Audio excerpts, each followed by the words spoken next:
Hello दोस्तों, अगर मैं आपसे कहूं कि मैं आईफिल टावर बेचने वाला हूं, तो क्या आप मुझ पर यकीन करोगे? नहीं ना। लेकिन 1925 में एक ऐसा बंदा था जिसने वो कांड कर दिया जिसे सुनकर आप बस यही बोलोगे, क्या क्या बात कर रहे हैं? उसने दुनिया का सबसे बड़ा मॉन्यूमेंट द आईफिल टावर बेच दिया, और वो भी कबाड़ के भाव में। तो चलिए बढ़ते हैं इस मजेदार स्टोरी की ओर।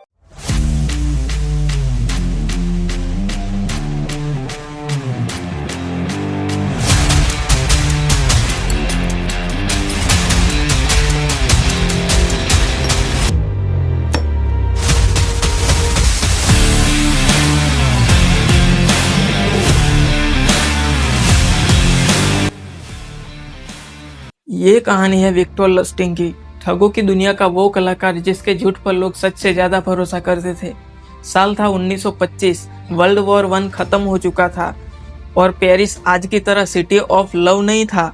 वो वर्ल्ड वॉर के जख्मों से उभर ही रहा था, और पेरिस की शान द आईफिल टावर वो किसी कबाड़ की तरह धीरे धीरे जंग खा रहा था। एक सुबह विक्टर के हाथ में एक अखबार लगा जिसमें यह खबर थी कि सरकार के पास आईफिल टावर को मेंटेन करने के लिए पैसे ही नहीं है, शायद उसे गिरा दिया जाएगा। फिर क्या था, बस यह एक ही लाइन पढ़कर विक्टर के दिमाग की घंटी बजी। जहां लोगों को प्रॉब्लम दिख रही थी वहां उसे मौका दिख रहा था। फिर क्या था, उसने तुरंत अपना हुलिया बदला और बन गया मिनिस्ट्री ऑफ पोस्ट का डेप्यूटी डायरेक्टर जनरल। नकली कागज, सरकारी स्टैम्प्स, सब कुछ एकदम असली लग रहा था। उसके बाद उसने पेरिस के टॉप 5 स्क्रैप डीलर्स को प्राइवेट मीटिंग के लिए बुलाया, और मीटिंग की जगह थी होटल डी कैरिलोन। ये कोई ऐसा वैसा होटल नहीं था, ये उस वक्त का पेरिस का सबसे शानदार और सबसे महंगा होटल था। ये जगह विक्टर ने इसलिए चुनी थी ताकि होटल की शानो शौकत देखकर उन डीलर की आंखें फटी की फटी रह जाए, और वो डर के मारे विक्टर से कोई सवाल ना पूछ ले। इसलिए विक्टर ने यह जगह चुनी थी। जब सब लोग मीटिंग में बैठे तो कमरे में एकदम सन्नाटा था। विक्टर ने अपनी फाइल खोली और गहरी सांस लेकर कहा, जेंटलमैन्स, आप तो जानते ही है कि आईफिल टावर को 1889 में सिर्फ 20 साल के लिए बनाया गया था, लेकिन आज वो पेरिस की शान नहीं बल्कि उनके गले की हड्डी बन चुका है। वो जंग खा रहा है और कमजोर हो रहा है, और सरकार उसके मेंटेनेंस का खर्चा उठा उठा के थक चुकी है। इसलिए फ्रांस की सरकार ने यह कड़वा फैसला लिया है कि उसे गिरा दिया जाएगा और स्क्रैप यानी मेटल के भाव में बेच दिया जाएगा। लेकिन शर्त यह है कि ये बात इस कमरे से बाहर नहीं जानी चाहिए। अगर जनता ने हंगामा किया तो ये डील कैंसिल हो सकती है। ये सुनकर सारे डीलर्स के कान खड़े हो गए और वो सोचने लगे कि ये उनकी जिंदगी की सबसे बड़ी डील है।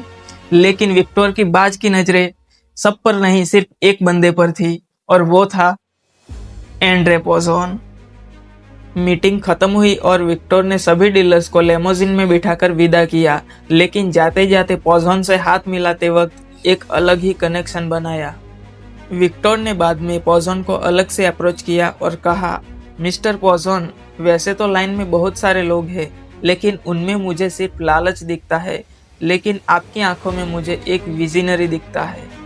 इसलिए मैं चाहता हूं कि आईफिल टावर के नाम के पीछे सिर्फ आपका ही नाम जुड़े। ये सुनकर पोज़ोन पिघल गया।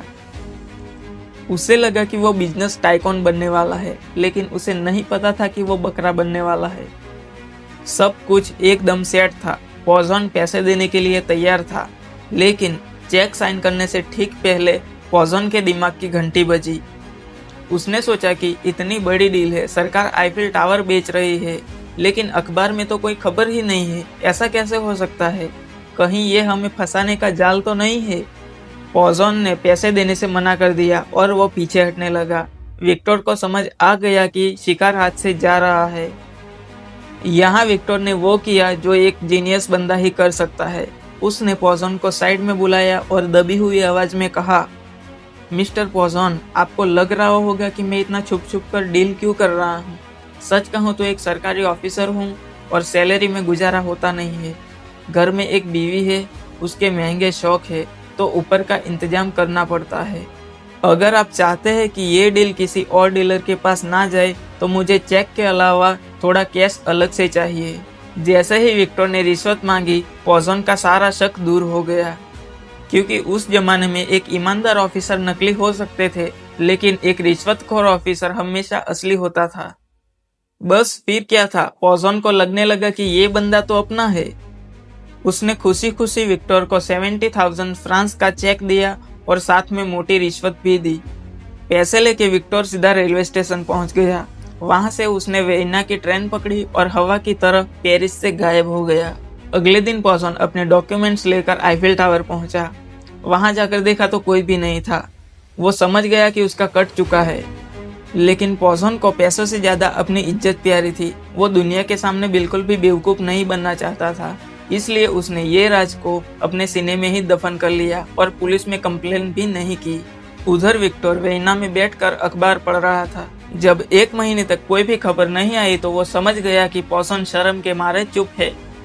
और यहाँ विक्टर की हिम्मत देखिए, वो आदमी फिर से पेरिस आया आईफिल टावर को दोबारा बेचने के लिए, सेम होटल, सेम स्क्रिप्ट और नए डीलर्स के साथ। लेकिन इस बार एक डीलर को विक्टर पे शक होने लगा और उसने पुलिस को कॉल कर दिया। लेकिन विक्टर को इस बात की भनक लग गई और वो वहां से भाग गया। विक्टर वहां से भागकर अमेरिका पहुंच गया, लेकिन वहां भी वो शांत नहीं बैठा। वहां उसने अपना क्रिएटिव स्कैम किया, द मनी बॉक्स स्कैम। उसने लोगों को एक छोटा सा हैवी वुडन बॉक्स बेचना शुरू किया। वो लोगों से कहता कि ये कोई आम बॉक्स नहीं है, ये नोट छापने की मशीन है। इसमें एक तरफ $100 का नोट डालो और केमिकल प्रोसेस के बाद 2 नोट प्रिंट होकर तैयार हो जाएंगे। उसने लोगों के सामने डेमो भी करके दिखाया। उसने $100 का नोट मशीन के अंदर डाला और सच में एक नया नोट बाहर आया। असल में विक्टर ने पहले से ही एक असली नोट बॉक्स के अंदर छुपा रखा होता था। लोग ये देखकर पागल हो गए और उन्होंने ये बॉक्स लाखों डॉलर्स दे के खरीदा। लेकिन विक्टर की शर्त ये थी कि मशीन थोड़ी स्लो है, नोट छपने में 6 घंटे लगेंगे। लेकिन 6 घंटे ही क्यों? ताकि जब तक लोग डब्बा खोलकर देखे और पता चले कि अंदर सिर्फ पानी और कागज है, तब तक हमारा विक्टर शहर छोड़ के भाग चुका होता था। नोट छापने वाली मशीन और नकली नोटों के धंधे ने विक्टर को माला माल कर दिया था। अमेरिका में वो राजाओं वाली जिंदगी जी रहा था। महंगी गाड़ियाँ, लग्जरी होटल्स, सब कुछ था उसके पास। और हाँ, हमारे विक्टर की लाइफ में एक लड़की भी थी जिसका नाम था बिली में। वो विक्टर से पागलों की तरह प्यार करती थी। उसे लगता था कि विक्टर जैसा भी है सिर्फ उसका है। लेकिन कहते हैं ना, इंसान दुनिया से लड़ सकता है लेकिन अपनों से नहीं। हुआ ये कि विक्टर को धोखा देने की आदत थी, सिर्फ बिजनेस में नहीं, रिश्तों में भी। उसका किसी और लड़की के साथ चक्कर चल रहा था। एक दिन यूएसए की सीक्रेट सर्विस सेंटर में एक अननोन कॉल आता है। उसमें एक लेडी बोलती है कि विक्टर अभी न्यूयॉर्क में है और उसने विक्टर की लाइव लोकेशन भी बता दी।